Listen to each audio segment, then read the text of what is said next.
everybody, welcome to yet another video. So today we're having a little play with the Sata JetX. Now it's a relatively new gun, most people will know it's a relatively new gun.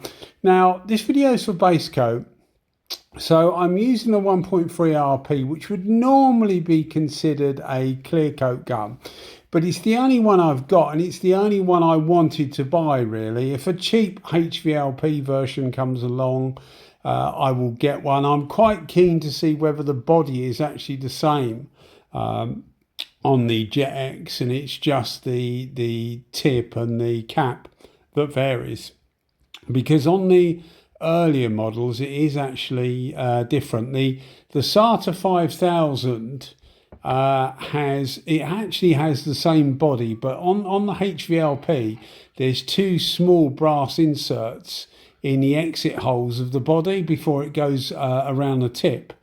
So it is actually different. Although the body is the same, it is actually different. Whereas on the 5500, it's actually the same body. Obviously the markings on the gun are different depending what you buy, but the HVLP and the RP are actually the same. So it's easier to swap an X5500 over to an RP or a HVLP than it is the 5000. You can actually do it with the 5000. You can swap it over because you can pull the brass inserts out. The problem will occur, of course, when you try and put it back in, because the inserts might not go in again properly. I haven't tried it because I don't want to break an expensive gun basically, but or damage an expensive gun. They do work to a degree, but they're not true to their form, if that makes sense. So I'm keen to know whether the JetX actually has the same body or not. I really don't know, and I know a lot of people or a lot of channels on YouTube don't go into things as probably as much as I do, so I probably won't find out until I actually get one. But I'm not going to pay a lot of money for one because I just don't think they're worth loads of money. So we're putting that up against, again obviously for base coat, we're putting that up against the Iwata OBS, the Series 2 OBS gun.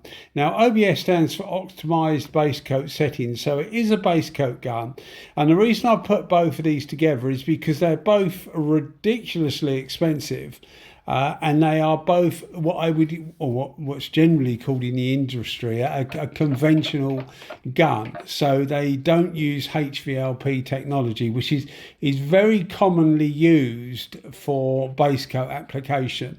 You normally save on materials with HVLP. It normally is actually quite good for base coat in general. The real drawback normally with HVLP, not always, but mostly, is the fact that it uses more air. But if you're in a shop environment where you've got, air isn't a huge problem, then HVLP certainly tends to, even these days, tends to be better for base coat, although most people won't actually use them simply because of the, as I say, the air consumption. So while we're on the subject of just cleaning the panels over, these are just, I normally do bike stuff, and I will go over this again. I'm sorry for people to watch the channel regularly because they're thinking, well, he often says this, which I do, but statistics show on YouTube, it's about 60% of people new to the channel watch a video, and it's only about 40% of being with the channel watch every video.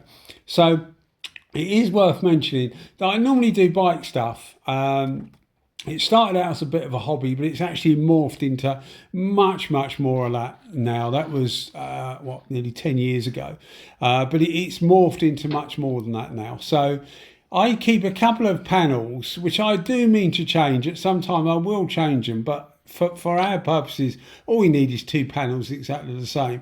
And I'll sometimes change the colour like we're doing now, but I'll often just try different clear coat applications with different guns and sometimes different clear coats just to see what they act like. They're just sort of test panels really. So these aren't going on a vehicle or anything like that, but it's a good medium to convey to you what I'm finding, and it's a good way of you actually seeing what I'm finding. So with a bit of narration and obviously the visual stuff, hopefully you can get an idea of how these guns perform. I'll also say, you see me heating up my clear coat. and my base coat and my primer in my videos. Originally, I always used to just heat up the clear coat, but I started doing it for everything because it seems to have a beneficial effect. I'll put a link in the description as to so that you get a much more graphic detail of how well it actually works for clear coat. For base coat, which we're doing in this video, the whole idea of heating it up is that you want the base coat to go on reasonably wet, but you're not looking for a super smooth finish with base coat, although it does come out, you know, relatively smooth, obviously. But the thing with base coat is you're looking for an even distribution of the particles, or as even as you can get anyway. It depends on the colour. This colour is actually quite forgiving. If it was a candy, you would have to pay much more attention to what you're doing and to the overlap, etc. But with most colours you don't, you just slowly build it up to the colour you want. But we're literally doing 2 panels that have already been painted. So the benefit of heating your clear coat up, there's a couple of effects. Because the panel's already been painted, the clear coat has been sanded down. So that's giving you your base, that's giving you your substrate. So if you had a primer base or something like that, you would be putting the clear coat on top of that. And the whole idea of doing it this way is that a cured 2K clear coat, and by that I mean something that's been on for sort of like 2 days or more, actually resists the solvent quite well for a period of time. It won't resist it for a long time. So if you get the panel wet with a solvent-based base coat, and even water-based, but to a much less extent, but to a solvent-based base coat, you will find that if you put it on too wet, it will react with the substrate. So it will react with what's underneath. And that also goes for 2K primer as well, unless that primer's been on there overnight or something like that, so it's properly gone off. You can still get a reaction if you go too heavy. So I normally I just put an extra coat, or sometimes 2, and just ease the application of the base coat. It does depend what you're doing, but for most spot repairs and things like that, I won't go too heavy with the base coat, because especially with spot repairs, if you've done something there where you've normally feathered the primer to the existing base coat stroke clear coat, that edge round there, you can sometimes get the clear coat quite thin where you've sanded it all down so that the primer and the existing paintwork blends nicely in and is nice and smooth. That can be quite thin sometimes, and you'll find that if you overdo it with the base coat, it will pick up and you'll just get these little curly edges, which again you can sand down and do again and again, and it will keep coming back. So you just got to dust it on lightly, and then once there's a bit on there, you can go faster. And the whole idea of heating the base coat up is that it speeds that process up, because normally the panel is warm. It depends on the ambient temperature. I'm trying to see. Yeah, I make notes as I go along when I do these videos. It was 16 degrees Celsius, the ambient temperature. It should actually come up on the Sata. If you look on the gauge, it should be there. So it wasn't warm, but it wasn't cold either. And it just helps the base coat go off quicker. So it helps with minimising the chance of a reaction. Now, it's not particularly important with these panels because, as I say, they were done 2 days earlier with clear coat. And then you just literally sand them down and leave them for a couple of days, and you know they'll be receptive to the base coat without pickling up. But it is just a way of me getting to show you what I do really. But it is quite nice with the base coat for it to be warm, because it just eases the pressure, especially on spot repairs. If you're doing, you know, the side of a bumper or something like that, normally bumper corners is, you know, front and rear bumper corners is quite a common thing that a lot of people will do, because it's the obvious place where you catch them if you're reversing out or whatever. you're obviously mixing new paintwork with old paintwork. So when you actually heat the paint, it does help it go off quicker, which helps minimise the reaction. Anyway, sorry to go on so much about that, but I thought I would. A lot of people ask various things, and I thought I would just put that in. So JetX, the thing I like about the JetX is it performs reasonably well. Actually, it is a good performing gun. I really don't like the price tag. It's a stupid price tag. I really don't like the digital gauge. I left the digital gauge on there now, but I actually don't use the digital gauge anymore because it really annoys me. It said 1.6 bar at the top of the gauge, but that is equivalent to 2 bar at the base of the gun. So I don't think it's super atomizing at a low pressure, because it is not. It's because the gauge is on top, it actually gives you a lower reading than you would traditionally get at the base of the gun. So more importantly, at the base of the gun, you're looking at 2 to 2.1 bar, and that will give you about 1.6 on the digital gauge on the Digital Pro version, which is the Adam Pro, I think it's called, because you had the Adam 1, the Adam 2, and now this is the Adam Pro. I'll put a link in the description, because I got this from Spray Guns Direct. They've always been good to me, always helped me buy these things. So yeah, I'll put a link in the description to their website. A lot of people have heard of them, get nothing but glowing reports as far as customer services go. So yeah, I don't get a kickback or anything like that. I just like to mention companies that I think do well, and I think they do well. So a big mention to them and a thank you to them. Another thing I will say, because people do mention it as well, sorry I'm not going on too much about the guns, but I will try to by the end of the video. It's quite a long video. You see me using a heat gun. Now this is, well, I mean, you can do what you want, but I wouldn't advise putting a heat gun on straight after you've finished spraying base coat, particularly metallic base coat, because it can lay the metallic particles down, and then in different lights it will look odd.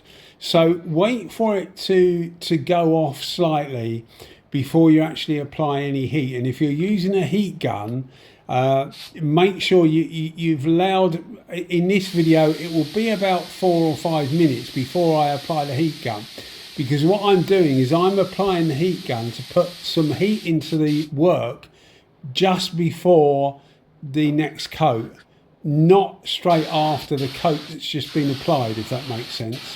So don't these videos are obviously edited, so there's 5 minutes between each coat, depending on the weather and depending on the temperature of the paint, etc, etc.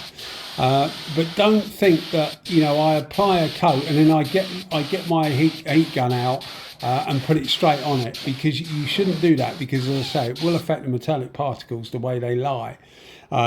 So try not to do that if you can, even if it's really cold.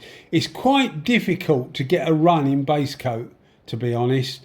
I don't think I have ever got a run in base coat. If you get a run in base coat, you're just going too hard at it. You're just putting too much material on.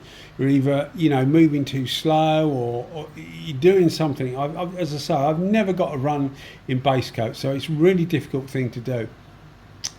Clear coat, yes, of course, because it's a different product, and it's a totally different way it's applied normally as well. With clear coat, you visually want to see it actually starting to run out as you're spraying it.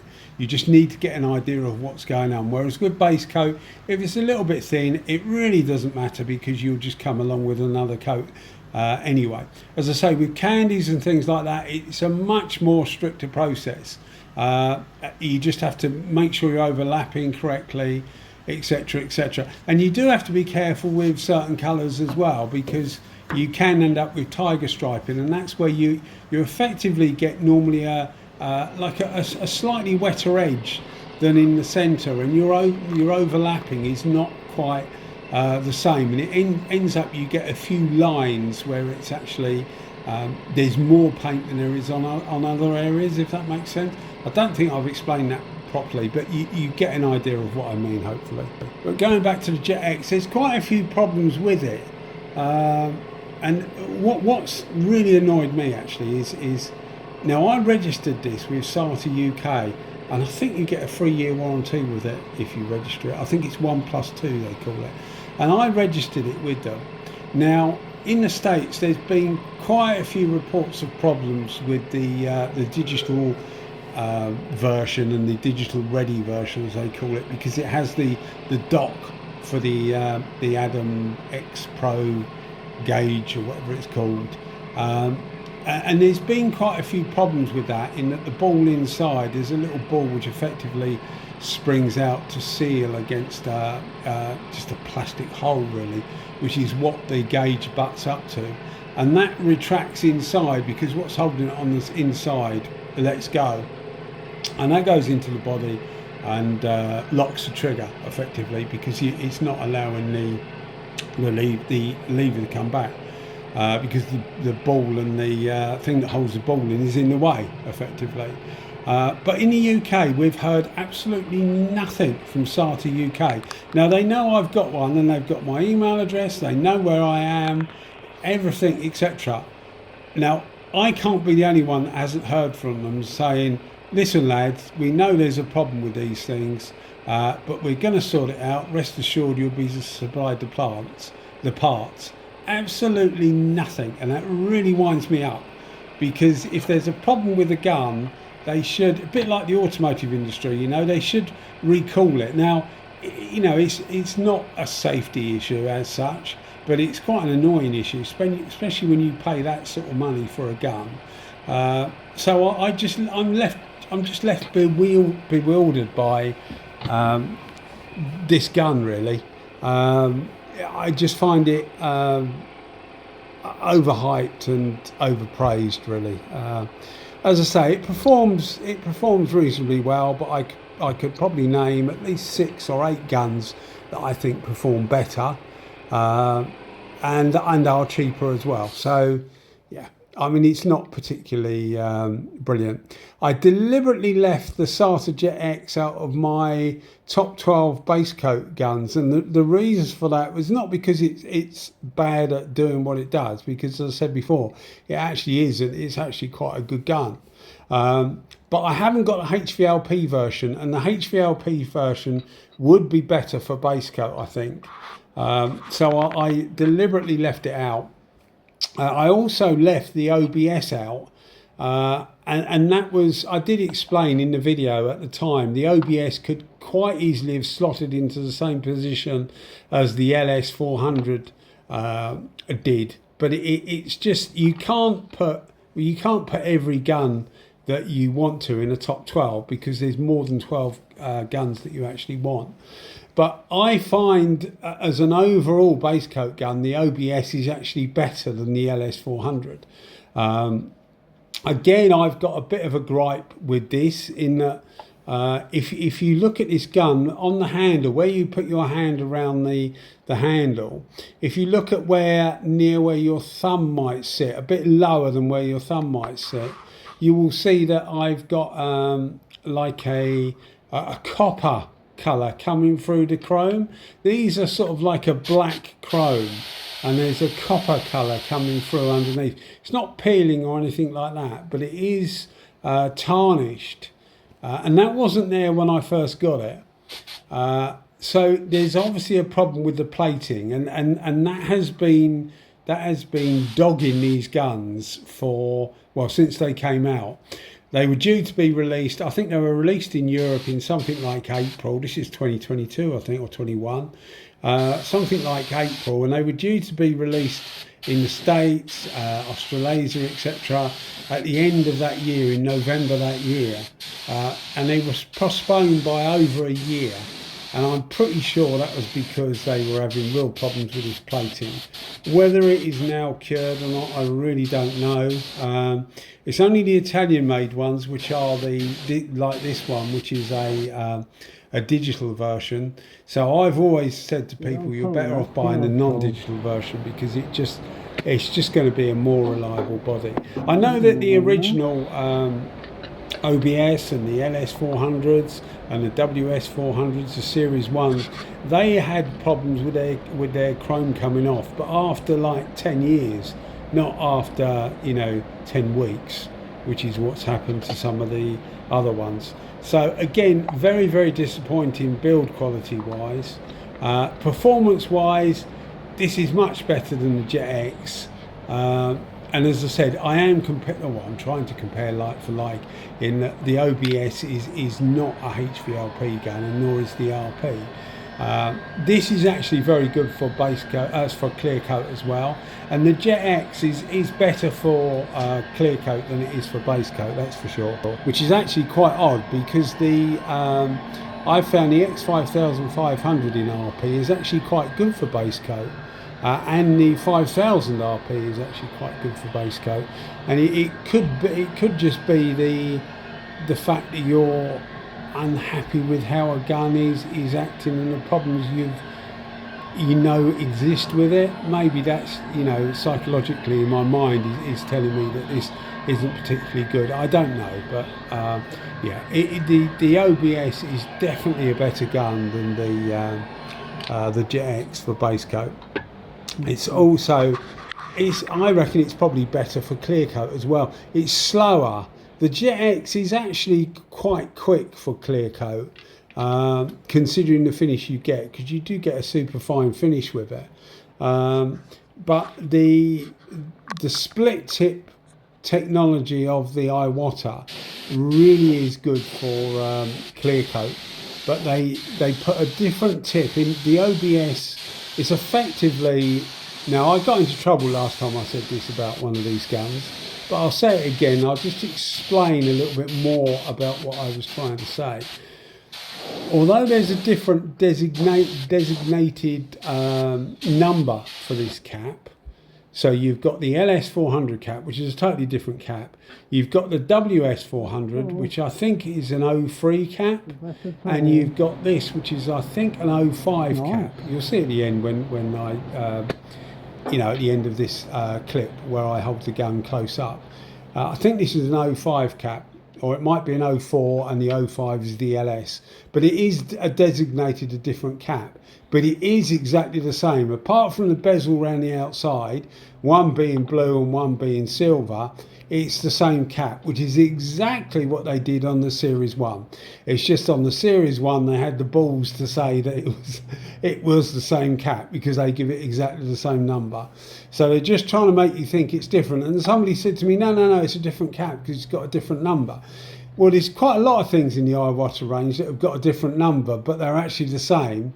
And the tips being one of them. They often put a different name on the tip, so they might have a WS tip. No, it's a wrong example really, because WS is actually peculiar to itself. But some of the like the wider tips, the wider 4 tips, and the WBX tips, so you'll have a WBX and a WB. The tips in those are the same, although sometimes they're actually numbered differently. Or on the Kiwami 4s are actually the same. They actually do say they're the same. So a lot of the tips are interchangeable and are exactly the same, but they actually have a different designation on them. So just because something is a different number doesn't actually mean that it's different. It was a long way around of telling that, but I thought I needed to give you a bit more substance to that, because otherwise somebody will clock onto it and say, no, they're different. They're not different. So all that they differ by is the tip, and the tip, it has smaller holes on the outer holes. They've got about 13 holes from memory around the outside of the tip. And they are smaller than the WS, which makes it a really good clear coat gun, but quite slow. A bit like the WB, the Kiwami 4 WB or the W400 WB. They are very, very similar in that they give a superb finish, but relatively slow. A lot of the split tip gun, well, nearly all the split tip guns are relatively slow. I've had probably 5 different messages on Facebook or Instagram or YouTube asking me about the new Segola, because they've got, I think it's called a Hex, which is basically like a hexagonal, it got small little grooves in the end of the tip, which is similar to what what Walcom do with their Geo. There's a Walcom Geo that's got like a multi-split tip. Can you see there? That's the bit I was telling you about, the tarnishing bit. And that's just poor plating, you know. And when you're paying like 700 GB pounds, so 1,100 US dollars for a gun, it's 04, isn't it? Is it 04? I can't quite see it. But when you're paying that much money for a gun, then you know, you expect it to be good. I didn't pay that much for it. I got it used but unused. But it gives a much, well, in my opinion, a much better is probably overdoing it, a better finish than the JetX does. But I haven't tried the HVLP version. I have the LS and I do like it, and it's better for normally waterborne base coat, I find. But as I say, I haven't tried the JetX in the HVLP, so I can't really tell you. But you can see the patterns on both of these are very, very similar. A really big eye pattern, just, you know, good for some base coats, but a lot of people will prefer a smaller, wetter pattern. It depends what you're doing, what conditions you're in, etc. Certainly if you're in a warm environment, a H pattern wouldn't actually be particularly good. But you can see they lay the metallic down nice. They give you a really good finish. I mean, you would expect that for 700 and odd quid, wouldn't you? But yeah, I mean, it's difficult to show the difference between the two, but certainly for me the Iwata has it. Anyway, thanks as always guys for listening to me rabbit on. I do genuinely enjoy it. I do genuinely enjoy making the videos about the guns, because I have an engineering background and I just like seeing what's different about them or what makes them tick. So it's good for me to share it with you, really, and hopefully my passion comes through. It's what a lot of people say. You can tell that you are passionate about what you do. I don't do it because I have to do it. I do it because I want to do it, and that's the main difference, I think. I don't do it to make a living out of it, although I do all right out of it, to be fair. But I do it because I genuinely enjoy it, and hopefully that comes through. Anyway, guys, if you are enjoying the videos, as always, think about giving us a subscription and a thumbs up. Until the next one, I'll keep them coming if you keep watching them. Bye bye.